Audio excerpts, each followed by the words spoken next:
to Lumora Journal. Today, we're diving into a common struggle for students everywhere, finding a study system that actually works. Maybe you've tried making the perfect timetable or switched to to-do lists but still felt unproductive. If this sounds familiar, you're not alone. Let's explore why these systems often fail us and how you can find a method that truly matches your brain and your life. If you ever created a detailed timetable, followed it for a couple of days, and then completely ignored it, it's a common experience. Timetables look powerful and structured. When you first make one, it feels like you're finally in control.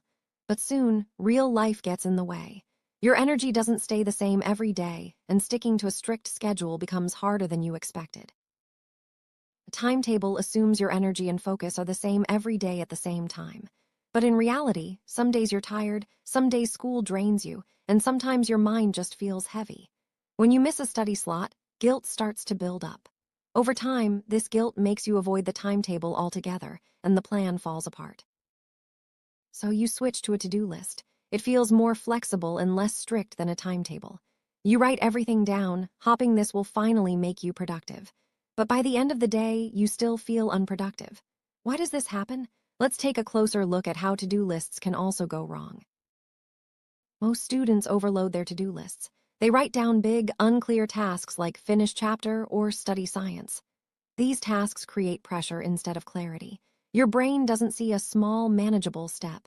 It just sees a mountain of effort. When something feels too big, it's natural to delay or avoid it. When your brain sees a huge task, it doesn't know where to start. This creates resistance. Instead of feeling motivated, you feel overwhelmed. The result? You put off the work and your to-do list grows longer and more stressful.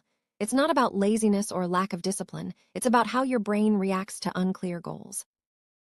So, which system is better? If you struggle with consistency, a timetable can help because it creates a routine and encourages you to show up. But if your energy changes from day to day, a to-do list might be more helpful because it adapts to how you feel. Still, neither system is perfect on its own. The real issue isn't just time management. It's about managing your energy and having clarity in what you need to do. Both timetables and to-do lists have their strengths, but they also have weaknesses. The key is to find a balance that works for you, especially on days when your energy is low. Here, what actually works. Use a timetable only to block out time, not to assign specific subjects or tasks. For example, you might have a 4 to 5 p.m. study block. This gives you structure without being too rigid. Inside that block, you focus on just a few small, specific tasks. Blocking time means you set aside a period for focused work, but you don't decide in advance exactly what you'll do. This method gives you the freedom to adjust based on your energy and mood that day. It's a way to create structure without feeling trapped by a strict schedule. Inside your study block, write down only 3 small, specific tasks. For example, instead of finish biology, you might read 2 pages, solve 5 questions, and revise 1 concept.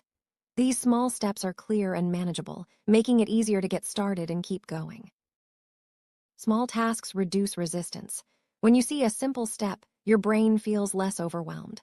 You're more likely to start, and once you start, it's easier to keep going.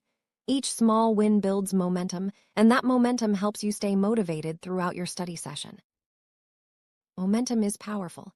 When you complete one small task, you feel a sense of accomplishment.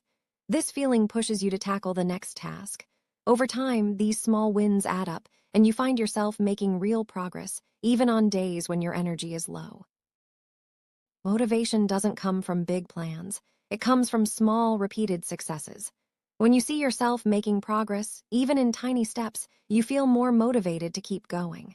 This is how you build consistency, not through rigid control, but through gentle repetition. Everyone has days when energy is low and motivation is hard to find. On these days, a complicated plan will only make things worse.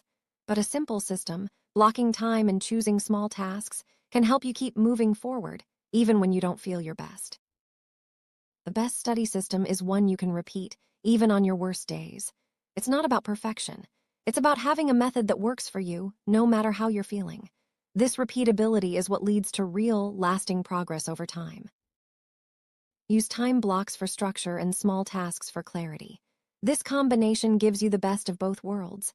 You have a routine to follow, but you're not trapped by it. You know exactly what to do, but you're not overwhelmed by big, vague goals. Discipline isn't about rigid control or forcing yourself to stick to a perfect plan.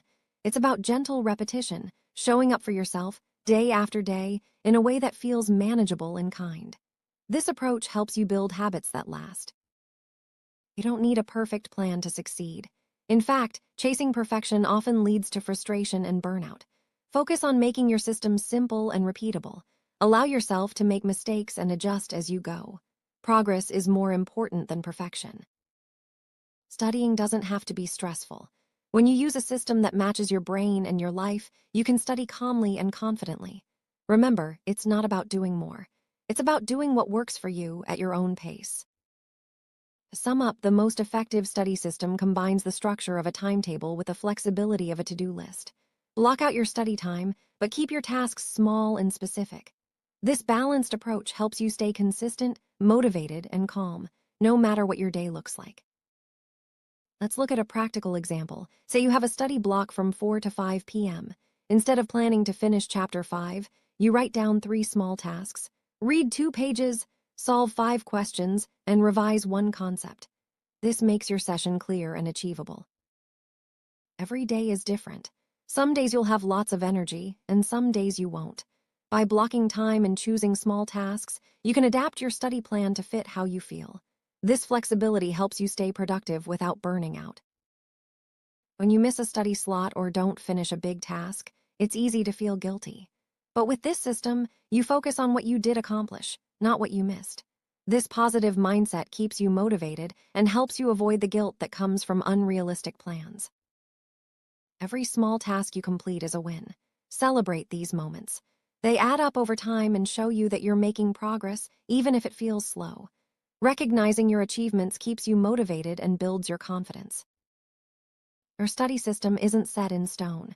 As you learn what works for you, make adjustments. Maybe you need shorter study blocks, or maybe you prefer to study at a different time.